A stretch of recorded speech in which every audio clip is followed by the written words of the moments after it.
आज मैं आपको देने वाला हूं ऐसे कॉन्सेप्ट्स जिसे आज तक आपने किसी बुक में ना पढ़ा होगा और ना इस पूरे YouTube प्लेटफॉर्म पे किसी ने ऐसी इंफॉर्मेशन, ऐसे कॉन्सेप्ट्स आपके बीच रखे होंगे। डियर स्टूडेंट्स, मैं हूं आपका बीके सिंह और स्वागत करता हूं आपका अपने इस YouTube channel BK Singh English classes के माइंड ब्लोइंग प्लेटफॉर्म पे। डियर स्टूडेंट्स, आज की ये जो लेक्चर है ये इंग्लिश के उन रेयर कॉन्सेप्ट्स के ऊपर है। बेसिक तो है, लेकिन ये क्लास आपको इतनी इंफॉर्मेशन जरूर देगी जिसमें आप खुद से ये कह पाएंगे कि जितने देर की ये क्लास थी आज मैंने बहुत कुछ सीखा, बहुत कुछ नया पाया मैंने। क्योंकि इस पूरे सेशन को मैंने आपके लिए बहुत खास बनाया है, वो इसलिए भी क्योंकि आज ये मेरा लेक्चर नंबर 1 है। मैं ऐसे 100 लेक्चर्स आपके बीच लेकर आऊंगा जहां पूरी पार्ट्स ऑफ स्पीच, ग्रामर का हर एक पोर्शन उन सभी स्टूडेंट्स के लिए होगा जो या तो बोर्ड एग्जामिनेशन की तैयारी कर रहे हैं या फिर वो कॉम्पिटिटिव एग्जाम्स की तैयारी में लगे हुए हैं। ये क्लासें आप सबके लिए बहुत ही स्पेशल होंगी क्योंकि मैं इस पूरी क्लास में ऐसे रेयर कॉन्सेप्ट्स यूज करूंगा, हर चीज को मैं ऐसे एक्सप्लेन करूंगा कि हम लोग इस क्लास को पूरी ऑफलाइन वाली फीलिंग, जैसे आप क्लासेस लेते होंगे अपने सेंटर्स पे जाके, मैं वो फील कराने की कोशिश जरूर करूंगा। तो आइए आज की इस अद्भुत क्लास की हम शुरुआत करते हैं। उससे पहले मैं आपसे रिक्वेस्ट करूंगा, हालांकि ये शब्द मैंने अपने YouTube के 5 सालों में पहली बार यूज किए हैं, कि आप इस इंफॉर्मेशन को जो अब मैं आपको देने जा रहा हूं इसे अपने दोस्तों को जरूर बताएं। अगर आप एक स्टूडेंट हैं तो अपने क्लासमेट्स को इसकी जानकारी दें, और यदि आप एक टीचर हैं तो भी आप अपने स्टूडेंट्स को इसके बारे में बताएं कि कैसे वो अपने नॉलेज को और इनहेंस कर सकते हैं। मुझे खुशी होती है कि मेरे वीडियोस जो होते हैं वो मेरे आदरणीय टीचर्स के काम आते हैं, वो इनसे बहुत कुछ नयापन सीखते हैं जिसे वो अपनी क्लास में डिलीवर करते हैं। तो डियर स्टूडेंट्स, बहुत ही एनर्जी के साथ एक बड़ी लक्ष्य की तैयारी के लिए आज के इस क्लास को, आज के इस जर्नी को मैं शुरू कर रहा हूं और मैं अपनी प्रॉमिस पे टिका रहूंगा। मैं ये सारी क्लासें कंप्लीट करूंगा आपके लिए। हर एक चीज बहुत ही सुंदर तरीके से होगी और हर सैटरडे को हम लोग इंग्लिश स्पोकन की क्लास जनरेट करेंगे, जहां जो इंग्लिश सिखाने का ट्रेडिशनल मेथड है टीचर्स का, जिसमें वो ट्रांसलेशन के थ्रू बच्चों को सिखाते हैं, उस लीक से हटके हम एक नया तरीका अपनाएंगे जिसमें अंग्रेजी बोलने की जो ट्रेनिंग है, अंग्रेजी बोलने की जो प्रैक्टिस है, वो मैं अपने तरीके से, अपने स्पेशल तरीके से आपके बीच में लाऊंगा। हर शनिवार को इंग्लिश स्पोकन की क्लास होगी और रेस्ट के जो 5 डेज हैं, इन रेस्ट के 5 डेज में हम अपनी ऐसे ही स्पेशल क्लासेस जनरेट करेंगे। हमारी जितनी भी क्लासेस होंगी वो सारे आपके लिए खास होंगी, आपके लिए स्पेशल होंगी। इसके लिए जितनी मेहनत करनी पड़ेगी आपका ये शिक्षक, आपका ये दोस्त, आपका ये साथी जरूर करेगा। तो आइए students, with full energy let's start the class. आज हमारा जो मेन पॉइंट है, जैसा कि मैंने फर्स्ट में ही आपसे कह दिया था कि हम बेसिक टू एडवांस की तरफ जाने वाले हैं। बिल्कुल जाएंगे, बहुत अच्छे से जाएंगे। हर चीज को, हर एक बात को, हर एक पहलू को बिल्कुल क्लियर करते हुए जाएंगे। डियर स्टूडेंट्स, बात करें अगर इंग्लिश की, तो ये इंग्लिश वर्ड उत्पन्न हुआ है एंगल्स वर्ड से। एंगल्स वर्ड से इस शब्द की उत्पत्ति हुई है। ये जो एंगल्स वर्ड है इसका रिलेशन है जर्मनी से। ये दरअसल जर्मैनिक लैंग्वेज का एक वर्ड है। मैं आपको थोड़ा सा डिटेल करूंगा इंग्लिश के बारे में, बिल्कुल पकाऊंगा नहीं। इंग्लिश लैंग्वेज दरअसल आई थी ये जर्मनी से, यानी कि इंग्लिश लैंग्वेज कहां से आई? तो ये आई जर्मनी से। ठीक है जी, जर्मनी से आई। जर्मनी में भी ये वेस्ट जर्मनी से आई। पश्चिम जर्मनी की ये एक डायलेक्ट है, पश्चिम जर्मनी की एक बोली है। वेस्ट जर्मनी से आई है, पश्चिमी जर्मनी से आई। ओके जी, कब आई? कब आई ये लैंग्वेज सर? तो ये लैंग्वेज वेस्ट जर्मनी से सेकेंड सेंचुरी में बोलनी शुरू की गई थी। उस समय इसका जो रूप था वो बहुत ही बेसिक था। इतनी स्टैंडर्ड लैंग्वेज जितनी की आज ये है उतनी स्टैंडर्ड नहीं थी। सेकेंड सेंचुरी से ये लैंग्वेज यूज में आई। सेकेंड सेंचुरी से इस लैंग्वेज को बोलने की शुरुआत की गई। दूसरी शताब्दी से यह भाषा प्रयोग में लाई गई थी। चलिए सर, क्या मैं आपसे ये पूछ सकता हूं कि कौन थे वो जिन्होंने इस लैंग्वेज को बोलने की शुरुआत की?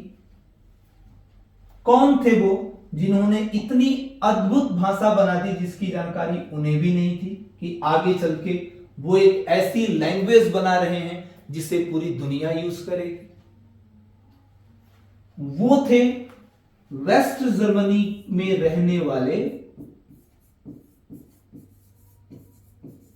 वेस्ट जर्मनी में रहने वाले एंग्लो सैक्शंस।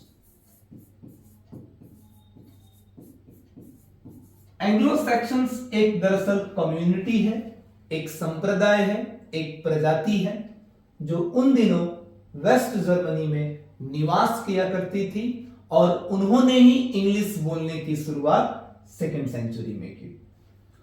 अब जब भी मैं ये चीजें क्लियर करता हूं क्लास में तो स्टूडेंट्स का एक पर्टिकुलर क्वेश्चन जरूर रहता है मेरे से कि सर आप ये बताइए कि जब ये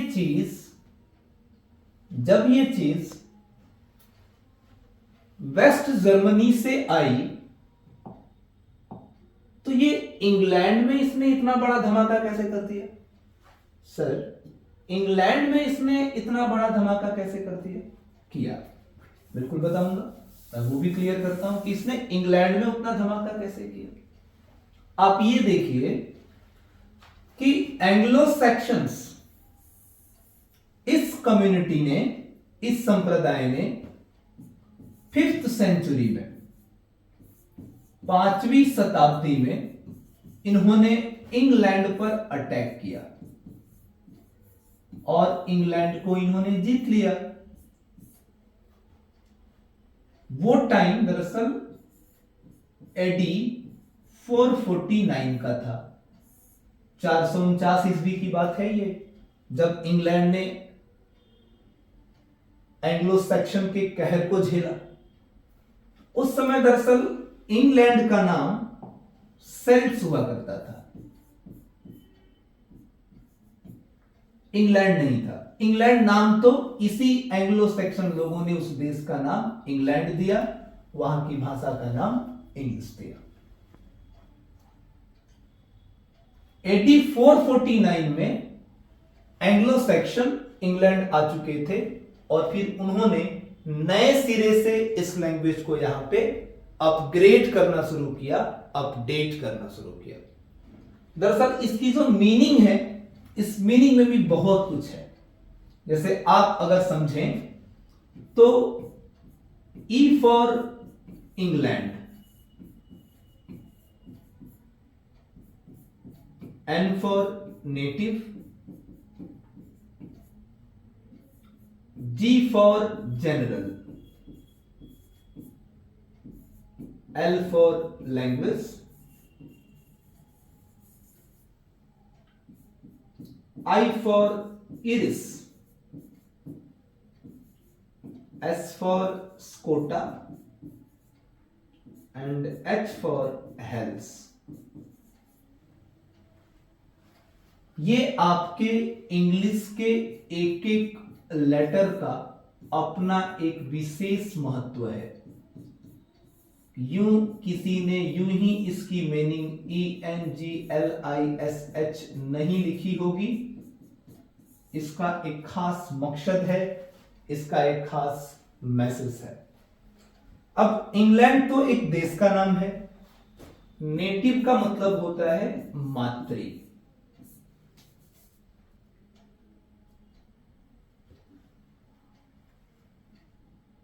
नेटिव का मतलब होता है मातृ। जनरल का मतलब होता है सामान्य। लैंग्वेज का मतलब होता है भाषा। और ये इरिस, स्कोटा और हेल्स इंग्लैंड की रहने वाली प्रजातियां हैं।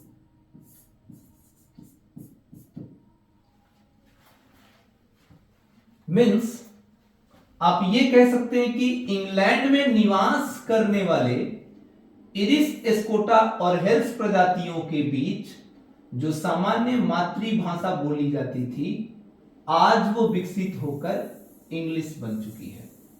आज वो इंग्लिश के नाम से जानी जा रही है। इन चीजों को लाइट करूं मैं अगर आयरिश, स्कोटा और हेल्स को, तो एंग्लो सैक्सन दरअसल एक ग्रुप का नाम है। इसमें 3 जातियां आती हैं, एंगल्स, सेक्शंस और जूट्स। इन तीनों को एक साथ कहा जाता है एंग्लो सेक्शन। अलग अलग ये एंगल, सेक्शंस और जूट्स हैं जो ग्रुप में जाने जाते हैं एंग्लो सेक्शन के नाम से। अब तक हमने ये जाना कि इंग्लिश वर्ड की उत्पत्ति एंगल्स शब्द से हुई। एंगल्स एक जर्मेनिक शब्द है, एक जर्मन भाषा का शब्द है। इंग्लिश की शुरुआत कहां से हुई? तो ये जर्मनी से हुई, वेस्ट जर्मनी से हुई। कब हुई इंग्लिश की शुरुआत? 2nd सेंचुरी में, 2री शताब्दी में हुई। सर किसने इसे बोलने की शुरुआत की? तो वेस्ट जर्मनी में एक कम्युनिटी रहा करती थी एंग्लो सेक्शंस, जिसमें कि एंगल्स, सेक्शंस और जूट्स 3 अलग अलग जातियों के लोग रहते हैं। इन तीनों को एक साथ कहा जाता है एंग्लो सेक्शंस। इन्हीं लोगों ने इंग्लिश बोलने की शुरुआत की और इन्होंने 5th सेंचुरी में, 5वीं शताब्दी में इंग्लैंड पे आक्रमण किया। उन दिनों इंग्लैंड सेल्ट्स के नाम से जाना जाता था। वो समय रहा होगा 449 ईस्वी का, जब इंग्लैंड पे विजय हुई थी एंग्लो सैक्सन्स की। इंग्लिश का भी अपना एक एक लेटर का कुछ खास मतलब है जी। बेवजह नहीं लिखा गया है कि इंग्लैंड में जो आयरिश, स्कोटा और हेल्स प्रजातियों के लोग थे, उनकी जो कॉमन लैंग्वेज थी वही चीज आज के टाइम में इंग्लिश है। उन दिनों तो वो एक कॉमन सी डायलेक्ट हुआ करती थी, एक साधारण सी बोली हुआ करती थी, पर आज वो डेवलप होकर के एक वर्ल्ड लैंग्वेज बन चुकी है, एक विश्व स्तरीय भाषा बन चुकी है। तो साहब इतनी सारी जानकारियां आपको मैंने इंग्लिश के बारे में दी। अब थोड़ी और कुछ मजेदार बातें सीखेंगे हम। आइए जानते हैं।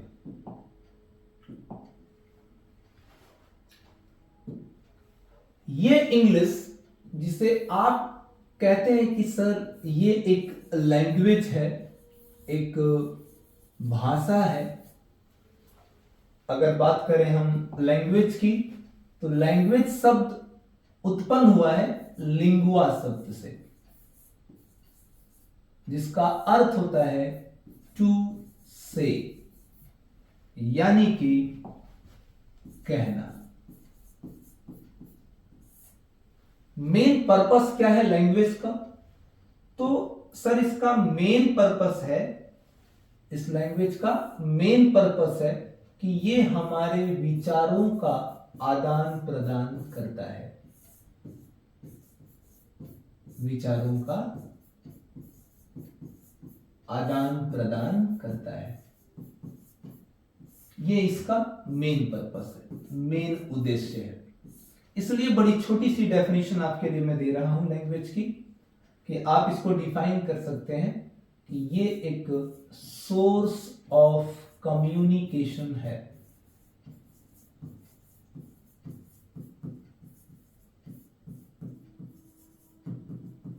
ये एक सोर्स ऑफ कम्युनिकेशन है, संचार का माध्यम है, विचारों के आदान प्रदान करने का एक माध्यम है।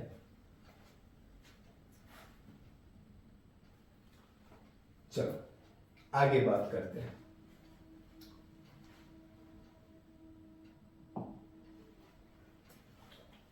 तो अगर इंग्लिश एक लैंग्वेज है, एक भाषा है,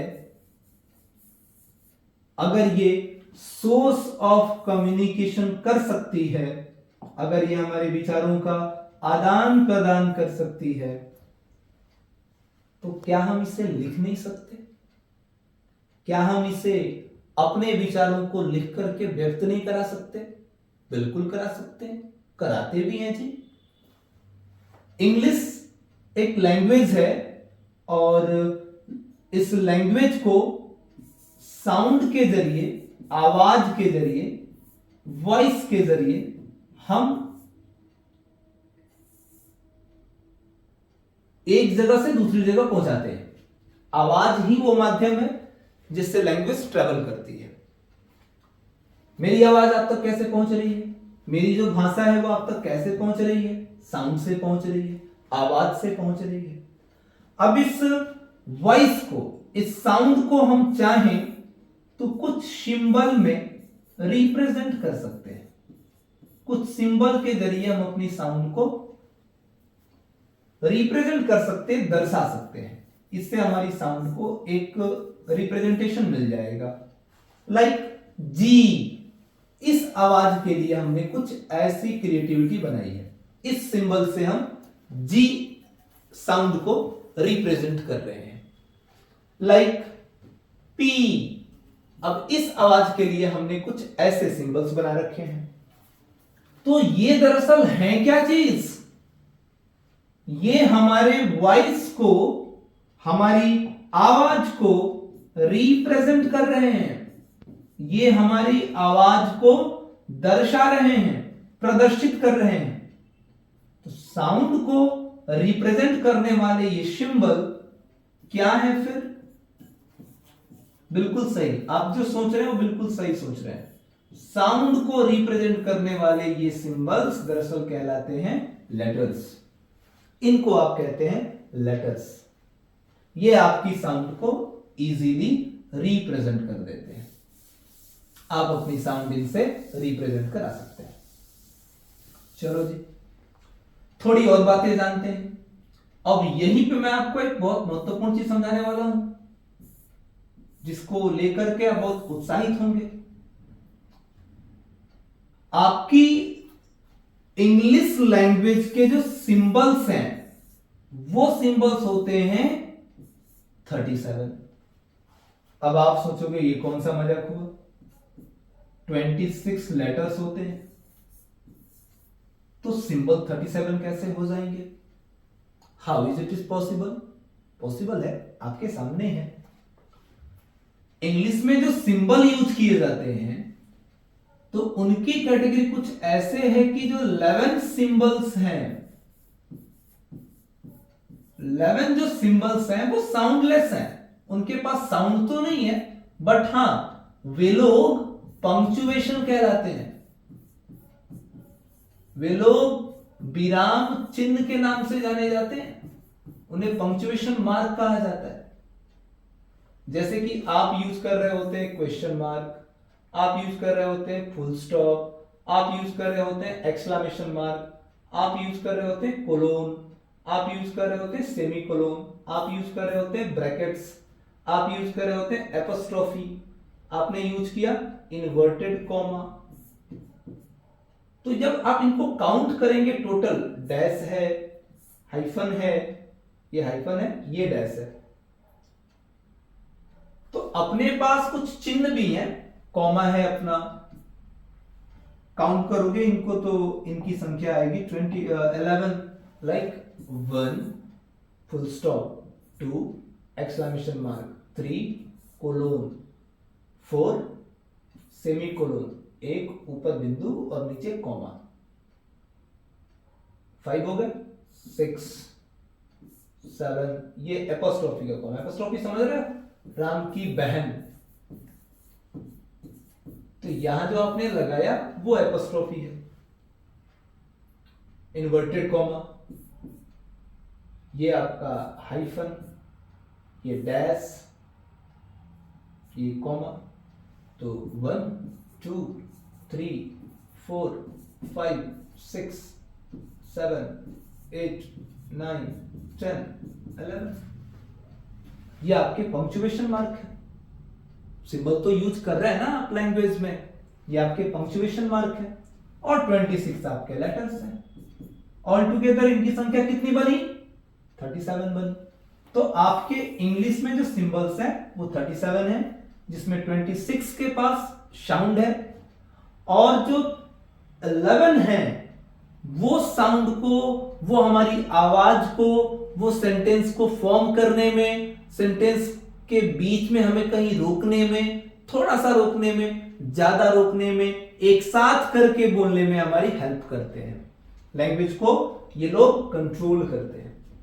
तो ये चीजें भी हमारे लिए इंपॉर्टेंट थी, जानना कि अपने पास सिंबल्स कितने हैं, किन किन को आप कैसे कैसे यूज कर रहे हैं, ठीक है। अब आपके जितने भी लेटर्स हैं उनको मिला है एक हंसता खेलता परिवार, उस हंसते खेलते परिवार को हमने नाम दिया है अल्फाबेट, इस हंसते खेलते परिवार का नाम रखा गया है अल्फाबेट। अल्फाबेट क्या है, आप ये कह सकते हैं कि ये कलेक्शन ऑफ लेटर्स हैं, आप इनको फैमिली ऑफ लेटर्स भी कह सकते हैं, जितने भी लेटर्स हैं उनका खानदान है जी सर, उनका पूरा परिवार का नाम, सारे लेटर्स इसी में रहते हैं, यूनाइटेड रहते हैं, एक साथ रहते हैं। आपकी भी इंग्लिश की शुरुआत यहीं से हुई होगी। तो डियर स्टूडेंट्स, अब मैं आपको इंग्लिश अल्फाबेट की हिस्ट्री की तरफ लेके जाना चाहता हूं। मैं ये आपको बताना चाहता हूं कि आखिरकार इंग्लिश का जो अल्फाबेट है, ए बी सी डी, इनकी क्या जर्नी रही होगी, इनकी क्या यात्रा रही होगी। तो थोड़ा सा पॉज करते हैं और मूव करते हैं इंग्लिश के अल्फाबेट के हिस्ट्री की ओर। बहुत मजेदार कॉन्सेप्ट है, आपको मजा आ जाएगा। अब हिस्ट्री ऑफ अल्फाबेट देखते हैं कि ये जो अल्फाबेट हैं, जिन्हें कि अभी आपने कहा कि ये अपने 26 लेटर्स के कलेक्शन है, फैमिली है इनकी। तो चलो मैं कुछ चीजें क्लियर करता हूं आपके लिए और देखते हैं क्या खास हो सकता है इसमें। सबसे पहली बात, और वो पहली बात क्या है, वो ये है कि the letters used by a language, यानी किसी लैंग्वेज में जिन लेटर्स को आप यूज कर रहे होते हैं, प्रयोग कर रहे होते हैं, आर कलेक्टिवली कॉल्ड अल्फाबेट। उन्हें एक साथ अल्फाबेट कहा जाता है। सॉरी, मिस्टेक रह गई थी, इसे क्लियर करता हूं पहले।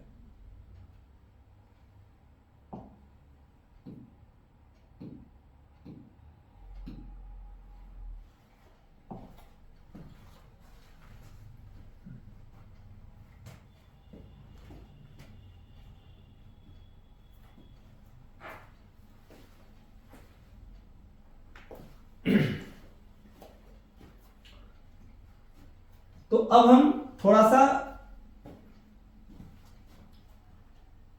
तो इस क्लास को और खास बनाने के लिए मैंने आपके लिए ये मटेरियल तैयार किया था, अल्फाबेट की एक हिस्ट्री। वो अल्फाबेट जिसे कुछ देर पहले हम बोल के आए हैं, कि ये है एक्चुअली फैमिली ऑफ लेटर्स, यानी अक्षरों का एक परिवार। तो देखते हैं ये अक्षरों का परिवार कैसे बना, क्या रहा इसका वो सब कुछ, जरा चेक करते हैं। देखिए, the letters used by a language are collectively called an alphabet, यानी कि किसी भी लैंग्वेज में जिस लेटर को यूज किया जाता है, किसी भी लैंग्वेज में जिन लेटर्स को यूज करते हैं उनको हम सामूहिक रूप से अल्फाबेट कहते हैं। ये अल्फाबेट की मैंने एक छोटी सी डेफिनेशन आपके लिए बना रखी है। अब कुछ महत्वपूर्ण बातों को देख लो, शायद बहुत काम आएगा आपके, इसलिए मैंने शुरू में कहा था कि आज मैं आपको जो बता रहा हूं वो शायद आपने किसी बुक में ना पढ़ा होगा और किसी ने YouTube चैनल पे इसे अब तक फ्लैश भी नहीं किया होगा। देखते हैं। The early alphabetical writing started about 4000 years ago, यानी अल्फाबेट लिखने की स्टार्टिंग आज नहीं हुई, ये 100 साल 200 साल पहले की चीज नहीं है।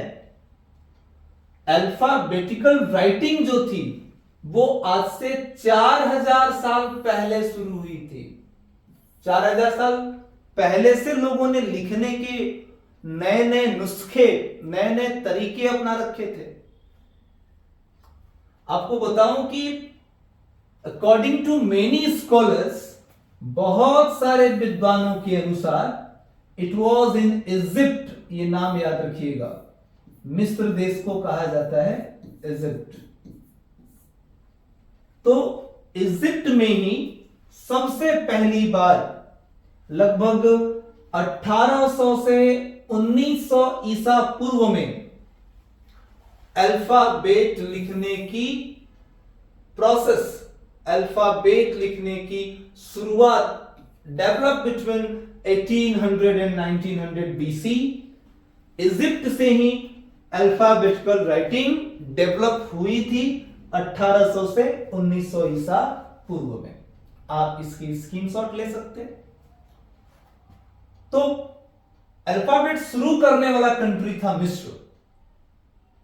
लगभग आज से 4000 साल पहले से लैंग्वेज को लिखने की शुरुआत की जा रही है। प्रयास किया जा रहा था कि भाषा को कैसे लिखा जाए। आपको बताऊं कि जो अपनी लैंग्वेज है इंग्लिश, इस लैंग्वेज के लिए एंग्लो सेक्शन ने सबसे पहली बार अपना एक फॉन्ट बनाया था जिसका नाम था रूनिक अल्फाबेट। इंग्लिश को लिखने की शुरुआत सबसे पहली बार रूनिक अल्फाबेट से हुई थी। ये जो रूनिक अल्फाबेट है बड़ा मुश्किल होता था क्योंकि इसमें केवल लाइंस खींची जाती थी, उन लाइंस में कर्व नहीं होते थे और उन्हीं लाइंस के थ्रू कोई अपनी भावनाओं को, अपने विचारों को व्यक्त करता था, जिसे समझना और समझाना दोनों बहुत मुश्किल था। यह मैंने आपकी जानकारी के लिए बता रखे हैं। तो इसमें आपको चीज सीखने के लिए मिली कि अल्फाबेटिकल राइटिंग स्टार्ट हुई थी आज से 4000 साल पहले और बहुत सारे विद्वान इस बात को मानते हैं कि अल्फाबेटिकल राइटिंग की जो डेवलपमेंट है वो 1800 से 1900 ईसा पूर्व में हुई। वो भी कहां से हुई? इजिप्ट से हुई, मिस्र देश से हुई। आइए मैं कुछ और इतिहास में आपको लेके चलता हूं, कुछ और खास बातें बताता हूं। वो खास बातें क्या है? अबाउट 700 ईयर्स आफ्टर, लगभग 700 साल बाद, द फोनेशियंस दरअसल एक भूमध्य सागर के किनारे बसी एक बहुत बड़ी सभ्यता का नाम है। वहां के रहने वाले लोगों को फोनेशियंस कहा जाता था। इन लोगों ने डेवलप किया, विकसित किया। क्या विकसित किया सर? तो इन्होंने विकसित किया एक अल्फाबेट जो कि बेस था ऑन द अर्लियर फाउंडेशंस, यानी पूर्व की बुनियाद पर। कुछ खास काम नहीं किया इन्होंने, पूर्व की तरह ही, पास्ट की तरह ही इन्होंने एक अल्फाबेट बनाने की बस कोशिश की। 700 साल बाद। किसके 700 साल बाद? अभी आपने जो बैक स्क्रीन पे देखा था, it was widely used in Mediterranean including southern Europe, north Africa, the Iberian peninsula and the Levant. यानी कि इस लैंग्वेज को, ये जो पद्धति थी अल्फाबेटिकल राइटिंग की, जो पद्धति थी उसे यूज किया गया भूमध्य सागर में, उसके आसपास के इलाकों में, जैसे कि आपका दक्षिणी यूरोप का इलाका हो गया, उत्तरी अफ्रीका हो गया, इबेरियन हो गई, लेवंत हो गए, वहां पे इस तरीके को भारी मात्रा में यूज किया गया। उस तरीके को जिसे भूमध्य सागर के किनारे बसने वाले फोनेशियंस ने शुरू किया था, उस अल्फाबेटिकल राइटिंग को। उसकी विशेषता ये थी कि इस अल्फाबेट में केवल 22 लेटर्स थे और ये सभी के सभी कॉन्सोनेंट्स थे, उसमें कोई भी वोवेल नहीं था। जो उन्होंने शुरू किया था विदाउट वोवेल वाले लेटर्स थे, 22 लेटर्स की वो फैमिली थी। थोड़ी सी जानकारी और बढ़ाते हैं अपनी। इन 750 BC, 750 ईसा पूर्व में, ग्रीक के लोगों ने ऐड किया वोवेल्स। यहीं से, यानी कि आपके पास एक नई जानकारी ये मिली कि वोवेल्स जो थे, जिसे कि आज आप कहते हैं स्वर वर्ण। मैंने बहुत सारा स्केच कर दिया, थोड़ा सा मैं इसको मैं इरेज कर लेता हूं। अरे भाई,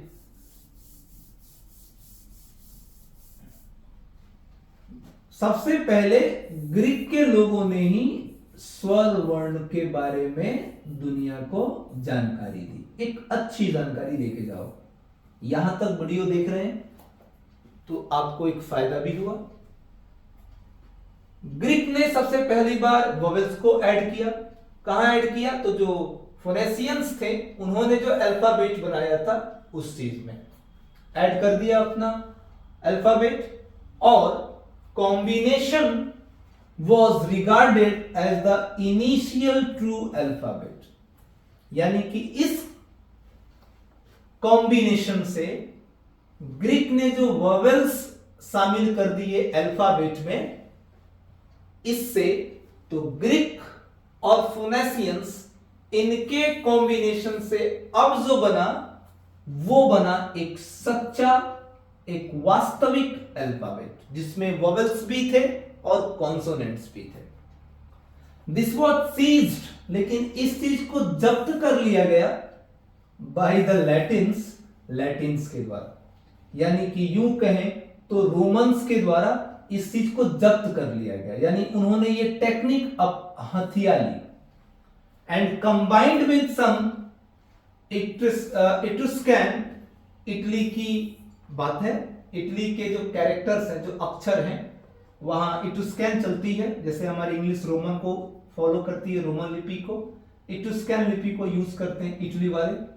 तो कुछ एट्रुस्कैन कैरेक्टर को, जैसे कि एस को और एफ को, उन्होंने जगह दी अपने अल्फाबेट में। उससे पहले ये एस और एफ अल्फाबेट में नहीं थे। ऑल टुगेदर मैं आपको यह समराइज करने की कोशिश कर रहा हूं कि पूर्व से अब तक अल्फाबेट कैसे कैसे डेवलप हुआ और अभी जो हमारे पास है वो कैसे बना था। जैसे आपने वो आवर्त सारणी पढ़ी होगी, जैसे आपने वो पीरियोडिक टेबल पढ़ा होगा, तो उसमें भी आपने ये बात महसूस की है कि धीरे धीरे वो इंप्रूव हुआ है। यानी कि खाना पकाया ग्रीक ने, फोनेशियंस ने, जब्त कर लिया रोमन वाले लोगों ने। आज भी इंग्लिश को तो हम रोमन लिपि में ही लिखते हैं, इंग्लिश तो लिखी जाती है रोमन लिपि में ही। When the Roman Empire was ruling parts of the world, जब रोमन एम्पायर दुनिया के अधिकांश हिस्सों में शासन कर रहा था, they introduced the Roman alphabet derived from the Latin version। तो उन्होंने क्या किया? अपने रोमन अल्फाबेट को, जिसे आज आप यूज कर रहे हैं, उसे लैटिन वर्जन से निकालकर अपने वर्जन में प्रस्तुत कर दिया, कर लिया पेटेंट राइट उन्होंने अपने नाम का। यानी आज जो रोमन अल्फाबेट हम यूज कर रहे हैं इंग्लिश में, ये दरअसल आई है कहां से? फोनेशियंस की वजह से। भूमध्य सागर के किनारे रहने वाली एक सभ्यता थी, उन भूमध्य सागर के किनारे रहने वाली सभ्यता के लोगों ने बनाई थी ये अल्फाबेट, जिसमें ग्रीक ने शामिल कर दिया वोवेल। दरअसल आप ये कह सकते हैं कि ग्रीक ने आत्मा डाल दी थी उस शरीर में, और दोनों के बनाए गए अल्फाबेट को आगे जाके पेटेंट कर लिया रोमन एम्पायर ने, और इसी ने पूरी दुनिया में शासन करते समय अल्फाबेट को प्रस्तुत किया हमारे और आपके बीच, पूरी दुनिया के बीच।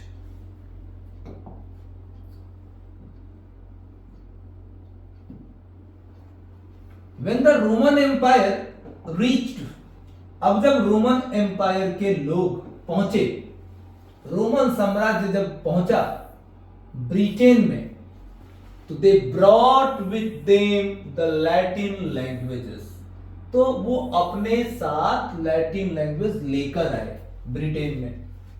At that time was under the control of the Anglo-Saxons, ये नाम आ गया जो मैं बता रहा था आपको। उस समय इंग्लैंड था एंग्लो सैक्सन के कंट्रोल में। जर्मन ट्राइब थी, वो एक जर्मन जनजाति थी, और वो यूज करते थे ओल्ड इंग्लिश को और अपनी लैंग्वेज को, और लिखने के लिए वो यूज करते थे रूनिक अल्फाबेट को। ये लोग जब आए, जब पहुंचा रोमन एम्पायर इंग्लैंड, तो रूनिक अल्फाबेट को उसने चेंज कर दिया धीरे धीरे, किसमें? रोमन अल्फाबेट में। और वहां पर फिर रोमन अल्फाबेट की शुरुआत हुई, और फिर इंग्लैंड के लोगों ने जब धीरे धीरे पूरी दुनिया को अपना गुलाम बनाया, तो उनके सहारे ये रोमन अल्फाबेट पूरे विश्व में फैल गई। ये थी कहानी आपके पूरे इंग्लिश अल्फाबेट की। कैसे कैसे हुआ था ये आपने महसूस किया, देखा और जाना। ये आपकी हिस्ट्री ऑफ अल्फाबेट, ये सारी चीजें मैं आपको पीडीएफ के रूप में प्रोवाइड कर दूंगा।